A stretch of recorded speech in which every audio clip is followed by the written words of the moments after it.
अब कार्यक्रम को आगे बढ़ाते हैं और आपको सीधे लिए चलते हैं शनीश्वर तीर्थ क्षेत्र, शनि आश्रम, चिकल थाना, छत्रपति संभाजी नगर, औरंगाबाद, जहां से श्री राहुल त्रिपाठी जी ने पंच तत्वों की सुरक्षा और संतुलन पर कुछ महत्वपूर्ण प्रश्न डॉक्टर विभाश्री दीदी जी से पूछे और दीदी जी ने अपनी ओजस्वी वाणी में उन प्रश्नों का जवाब दिया। नमस्कार दीदी जी, शुभ भारती संवाद में आपका स्वागत है। अभी हाल ही में आपने एक कार्यक्रम रखा, बड़ा आयोजन था जिसका नाम था पंचतत्व लोकोत्सव। क्या है ये पंचतत्व, हमारे दर्शकों को अवगत करावें। राहुल त्रिपाठी जी, आपने जानना चाहा है कि पंचतत्व महोत्सव क्या था। पंचतत्व का अर्थ होता है 5 तत्व: आकाश, वायु, अग्नि, जल और पृथ्वी। ये 5 प्रकार के तत्व जो इस विश्व ब्रह्मांड को चलाते हैं, जो विश्व ब्रह्मांड में व्याप्त हैं और जिनके कारण ये सृष्टि चलती है। जो इस ब्रह्मांड में है वही हमारे पिंड में है। इस ब्रह्मांड में जो ये 5 तत्व, 5 शक्तियाँ, जिन्हें हम पंच महाभूत भी कहते हैं, वही हमारे शरीर में है। आपने एक कहावत, एक दोहा, एक चौपाई सुनी होगी। इसे संस्कृत में भी लिखा गया है और हिंदी में भी लिखा गया और तुलसीदास जी ने और सरल किया। क्षिति जल पावक गगन समीरा, पंच तत्व निर्मित ये शरीरा। कि हमारा यह शरीर 5 प्रकार के तत्वों से निर्मित है। जो 5 प्रकार के तत्व हमारे शरीर में, वही 5 प्रकार के तत्व इस विश्व ब्रह्मांड में है। ब्रह्मांड के तत्व और शरीर के तत्व दोनों संतुलित होने चाहिए। यदि बाहर की सृष्टि में और अंदर के तत्वों में तालमेल नहीं हुआ तो वहाँ से परेशानियाँ, तकलीफ़ें चालू हो जाती हैं। तो पंच तत्व में जो हमारी पृथ्वी आती है, जो आकाश है, जो वायु है, जो अग्नि है, जो जल है, वह सब इस विश्व ब्रह्मांड में है। तो ये ब्रह्मांड चल रहा है और वह शरीर में है तो ये शरीर चल रहा है। इसी को अच्छे तरीके से समझने और समझाने के लिए, इसी को ज्ञानवर्धक तरीके से लोगों तक पहुंचाने के लिए, और जो इसके संतुलन को बिगाड़ रहे हैं, जो इसकी सुरक्षा में लापरवाही बरत रहे हैं, उसकी तरफ ध्यान आकर्षित कराने के लिए जो कार्यक्रम किया गया, उसका नाम था पंच तत्व महोत्सव।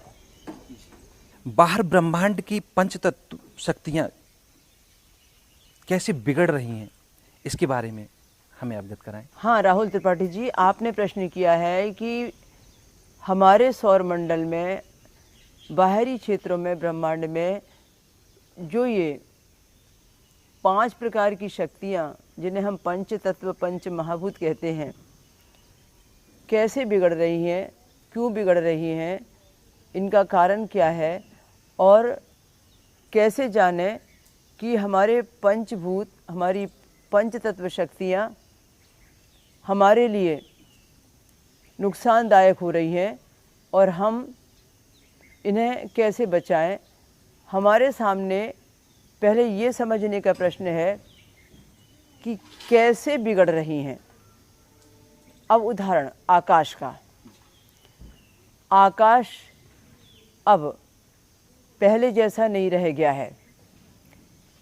पहले जैसी आकाश के अंदर में आभा मंडल की नीलिमा और चारों तरफ से बिल्कुल उज्जवल, निश्चल, जैसे हम कहते हैं कि हम पहले जब खुले गगन को देखा करते थे और खुले आकाश में जब हम भ्रमण किया करते थे तब और अब में बहुत फ़र्क हो गया है।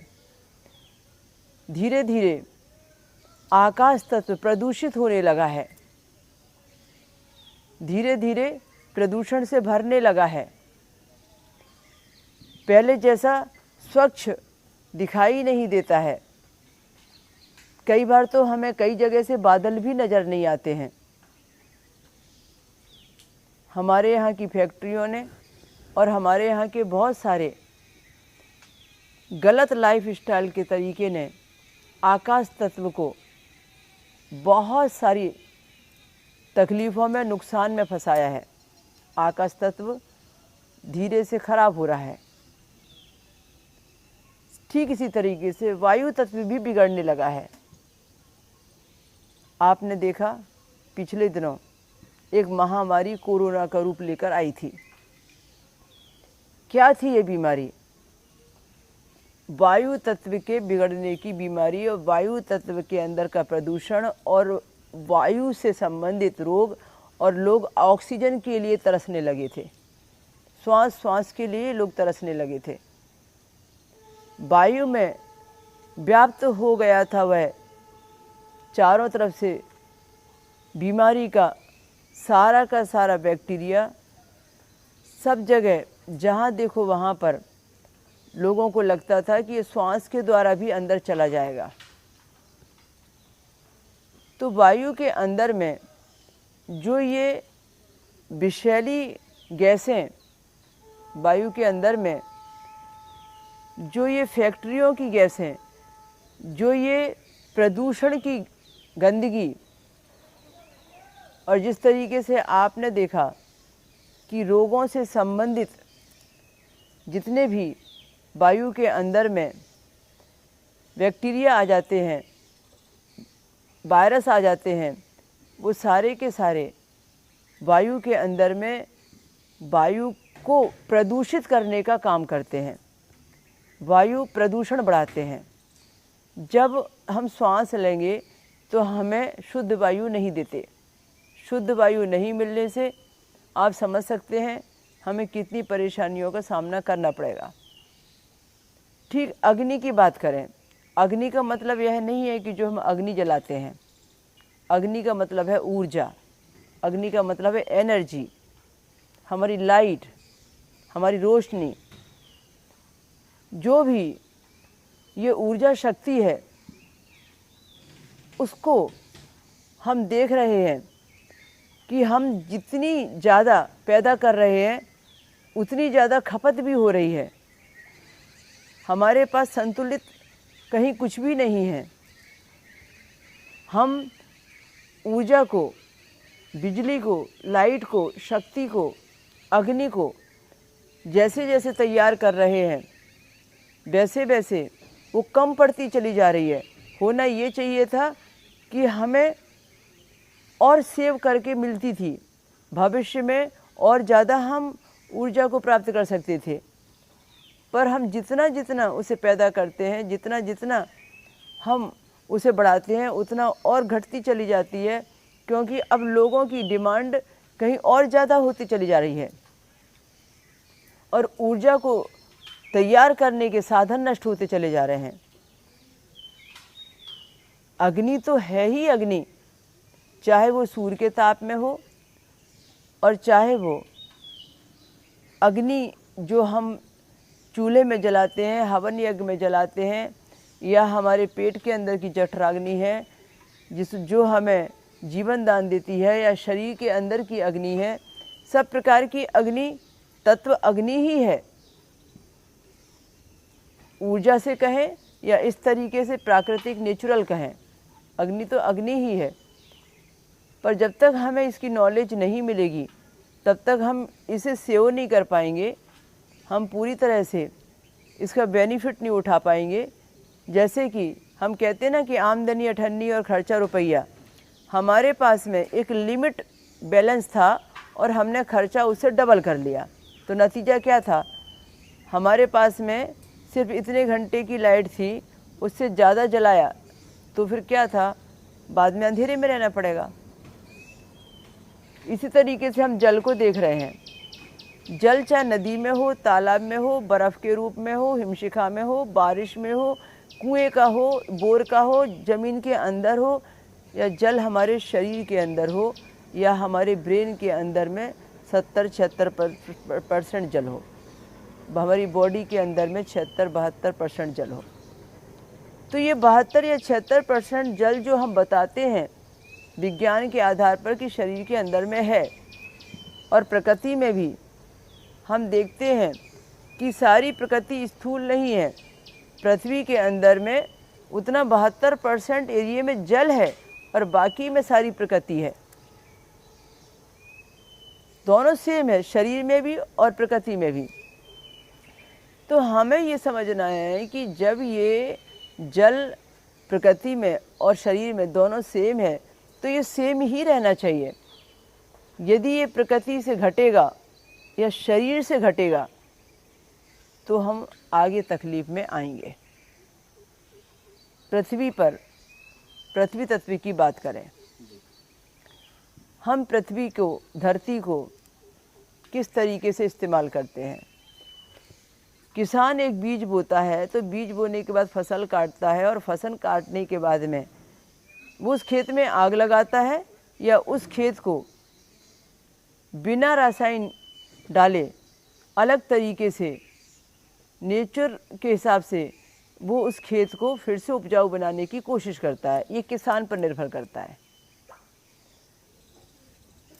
किसान एक है, खेत अलग अलग है, या मैं यूँ कहूँ कि अलग अलग खेतों की खेती बहुत सारे किसान कर रहे हैं। एक ही मौसम है, एक ही बारिश है, एक ही धूप है, पर फसल दोनों की अलग अलग हो रही है, किसी की कम, किसी में ज़्यादा, क्योंकि एक प्रकृति के साथ, पंच तत्वों के साथ संतुलन बिठा के चल रहा है और एक पंच तत्वों के विपरीत चल रहा है। तो जो अनुकूल होगा उसका रिजल्ट कहीं बहुत अच्छा आएगा, और जो प्रतिकूल होगा उसका रिजल्ट कमज़ोर हो जाएगा। तो पृथ्वी की उपजाऊ शक्ति बैलेंस मांगती है कि आप संतुलन के साथ इसकी उपजाऊ शक्ति के ऊपर ध्यान दें।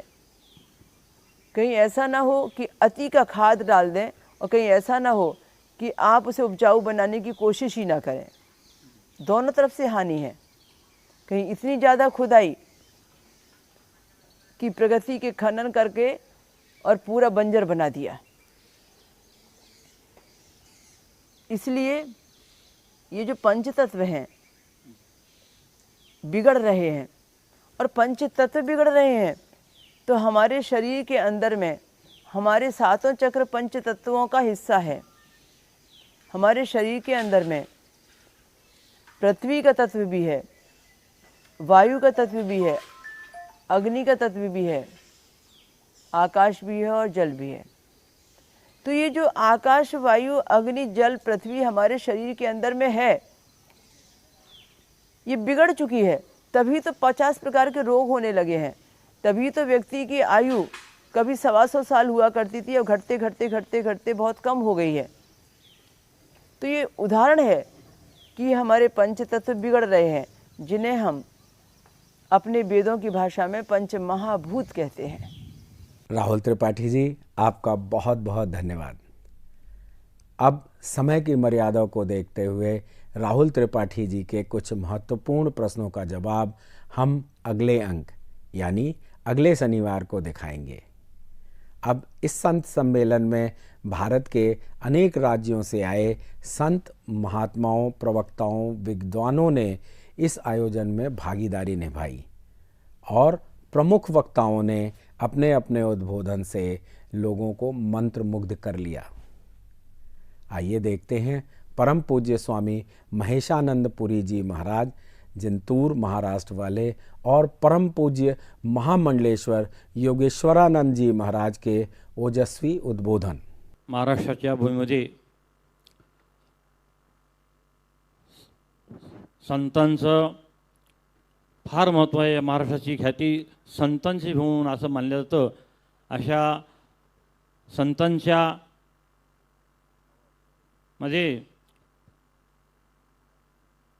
वारकरी संप्रदायामध्ये परमपूज्य गुरुवर्य श्री रंगनाथ महाराज परभणीकर गुरुजी फार मोठी वेदांत केसरी म्हणून प्रसिद्ध झालेले आहेत. त्यांची परंपरा आणि आचार्य शंकराचार्यांची परंपरा कैलास आश्रम ऋषिकेश या दोन्ही परंपरा ज्यांनी आपल्या हृदयामध्ये धारण केल्या असे आमचे गुरुवर्य स्वामी दिव्यानंदपुरीजी महाराजांनी हिमालय आणि माऊली स्थान आपल्या हृदयात धारण करून मानवत या ठिकाणी भारतीय संस्कृती स्वाध्याय केंद्राची स्थापना केली. त्यांच्या कृपाछत्राखाली मी वाढलो आणि त्यांच्याच आशीर्वादानं चैतन्योदय गुरुकुल आश्रम जिंतूर या ठिकाणी आहे. आणि दिदींच्या सानिध्यात जवळजवळ 15 ते 16 वर्ष झालेले आहेत. दिदींचा कार्यक्रम आमच्या शेजारी स्थापना होती शनी महाराजांची, तिथले निमंत्रण द्यायला आले मला की महाराजजी शनी मंदिराची स्थापना आहे, आपण या. तर मी म्हटलं बा शनी मंदिराची स्थापना करायची असेल तर परभणीला ज्या दिदींचा कार्यक्रम झालेला आहे त्या दिदीला आपण निमंत्रण देऊया. त्यांनी मला पत्रिका दाखवली, म्हणजे महाराजजी त्यांचंच आहे, त्या येणार आहेत. त्या ठिकाणी स्थापनेला दिदींना भेटलो आणि सांगितलं दिदी आपण आमच्या दारावून जाणार आहेत तर 2 मिनटं आश्रमाला भेट द्या.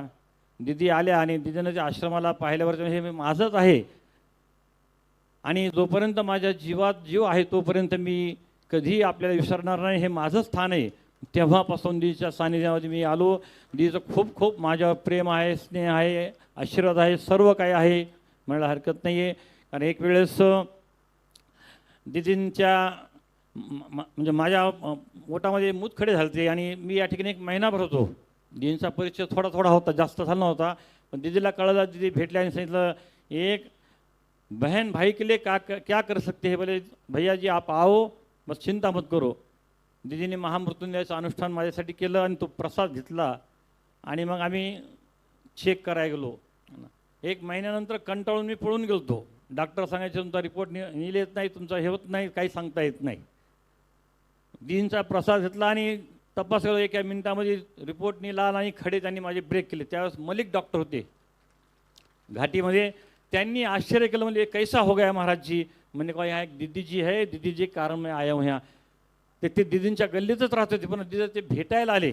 म्हणजे ऐसा हो सकता है क्या. दीदी बोले ऐसा हो सकता है आपने देखा है. मग तेव्हापासून दीदींचं खूप खूप प्रेम आहे आणि त्यांचं स्नेह आहे. त्यांचं स्नेह असंच माझ्यावर वाढत जावं. त्या खूपच त्या घरच्या भावापेक्षाही मला रक्ताच्या नात्यापेक्षाही माझं नातं मोठं मानतात. तुम्ही आपण ऐकताही आलात. यावेळेला दीदींचा वाढदिवस अनेक वेळा अनेक प्रकारांनी साजरा करतात, लोकही करतात. अनर्थक निरर्थक असा खर्च होतो. यावेळेस आमच्या गुरुदेवाच्या जयंतीच्या निमित्तानं प्रस्थांतरित ज्ञानयज्ञ मानव त्या ठिकाणी ठेवला. दिदीला तो आवडला. दिदी आले नाही पण दिदी सांगितलं आपल्या इथं करू, माझा वाढदिवस आहे 24, 25, 26ला मग आपण संत संमेलन करू. दिदी म्हणलं फार अवघड आहे. दिदी म्हटल्या शनी महाराजांची इच्छा असं तर सहज होऊन जाईल. तेव्हापासून सर्व कार्याला सर्व संतांना निमंत्रण आणि दिदीचं आणि आमच्या निमंत्रण ही सर्व साधू संत मंडळी है ना, यांचा एक एक क्षण म्हणजे ना पैशांना विकत घेता येत नाही, प्रेमानं विकत घेत नाही. पण दिदींसाठी हे सर्व आलेले आहेत, आपणही सर्व आलेलं आहेत. दिदींचं स्नेह असंच होत राहावं, वाढत जावं आणि दिदींचा वाढदिवस पूर्णतः सार्थक व्हावा. अनर्थक आणि निरर्थक खर्च काही होऊ नये. आणि मला तरी वाटतं हा जो जेवढा खर्च दिदीने केलेला आहे ना, सुरुवातीला आमची मीटिंग झाली, सहाराजी होते. तुमने दीदी आपका इतना संकल्प कैसे होगा. दीदी ने कहा शनि जो जी है उनकी इच्छा होगी तो होगा. हमने कहा ठीक है दीदी, आपकी इच्छा है, हमारी इच्छा है, सबकी इच्छा है, उनकी इच्छा हो, हमारी इच्छा है तो उनकी इच्छा हो ही जाएगी. और उनकी इच्छा से सब कुछ हुआ है, सब अच्छा ही हुआ है, सब एकदम बढ़िया. हम तो प्रसन्न हैं, दीदी प्रसन्न है, आप भी प्रसन्न है और भगवान भी शनिदेव जी प्रसन्न हुए, इसलिए तो कल मिलने के लिए आए थे. परम पूज्य डॉक्टर श्री विभादेवी दीदी यांच्या प्रगट दिनानिमित्ताने पंचतत्व विलीन म्हणजे पंचतत्वामध्ये आपण काय करतो.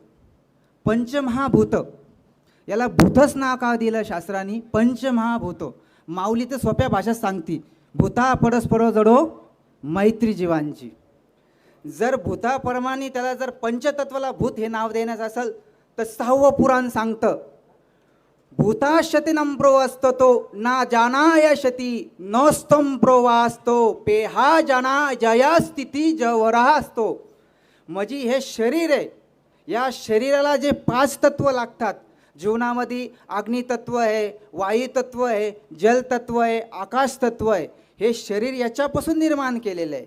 मग ह्या शरीराला जीवन जगण्याकरता कोणी फलाहारी आहे, कोणी कशाहारी, तर कोणी कशाच्या हारी आणि कोणी कशाच्या आहारी.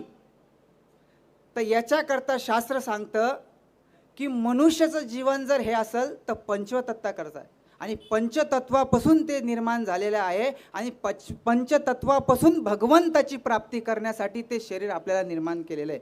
नुसतं खाण्यासाठी राहण्या करण्यासाठी नाही. हे तर पशुपची जीवन पण करतं, हे पशुचं पण जगणं आहे. पण आपण जन्माला आलेलो आहे तर वैदिक सनातन हिंदू धर्मामध्ये आलेलं आहे. कसं आहे? वैदिक सनातन हिंदू धर्मामध्ये आलेलं आहे आणि धर्मामध्ये आल्यानंतर आपल्याला भगवंताची प्राप्ती करायची, आपल्या परिवाराची प्राप्ती करायची, त्या करून नाही आपल्याला आपल्या देशाची सुद्धा प्राप्ती करायची आणि प्रगती करायची. याच्याकरता पंचतत्व शरीर आहे आणि पंचतत्व शरीर याला चालना करण्याकरता भगवान परमात्मा गीतेत सांगतात का ना जायती जायतो जयंती.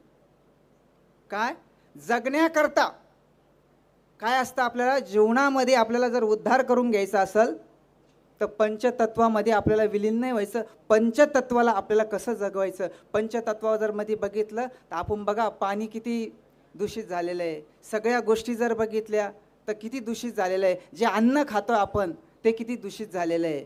तर मग पंचतत्वामध्ये आपल्याला जर करायचं असेल तर त्याला सेंद्रिय खताची शेती म्हणली जाते. कशी? सेंद्रिय खताची जर शेती केली तर आपल्या जीवनामध्ये पूर्वी बघा एवढे कोणाला कॅन्सर होत नव्हते, आता जास्त कॅन्सरचं प्रमाण आहे, शुगरचं प्रमाण आहे, कशाचं प्रमाण आहे. हे कशामध्ये? आपल्या अन्नामध्ये असतं. मग अन्नाने जर आपलं शरीराचं आयुष्य वाढू शकतं तर भक्तीनं त्या रोगावर आपण विजय पण प्राप्त करू शकतो. पण त्याला भक्ती माहिती शेती आपल्याला कशी काय रसायन खेतीची करावं लागत असते, त्या भक्तिरूपामध्ये होतं. म्हणून भगवान शनिदेव सांगतात बनाता नाही कोई शनि जैसा तो मिटाता भी नहीं कोई शनि जैसा, हसाता नाही कोई शनि जैसा तो रुलाता भी नहीं कोई शनि जैसा. कारण मी पण शनी भक्त आहे आणि परमपूज्य दिदीजी बी शनी साधिका आहे. भगवान शनिदेवाची कृपा आमच्यावर झाली. एक संन्यासी श्री पंचदश नाम जुना आखाडा, आत्ताच मला श्री महामंडलेश्वर पद हरेगिरी महाराज यांनी घोषित केलं. हरेगिरी महाराज, शिवगिरीजी महाराज, श्री पंचदश नाम जुना आखाडा. त्यातल्या त्यात भगवान शनिदेवाची एवढी कृपा आहे.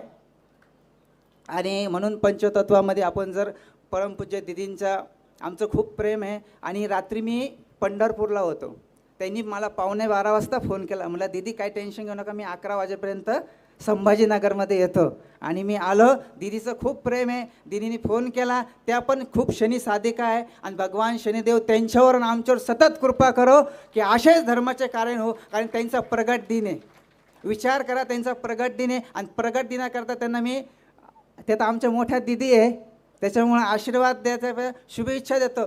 गणेशाची सिद्धी, चाणक्याची बुद्धी, शारदेचं ज्ञान, कर्णाचं दानवत्व, भीष्माचं वचन आणि हनुमंताची ताकद त्यांना प्राप्त हो, हीच भगवान शनिदेवाच्या चरणी प्रार्थना करतो. जय शनिदेव.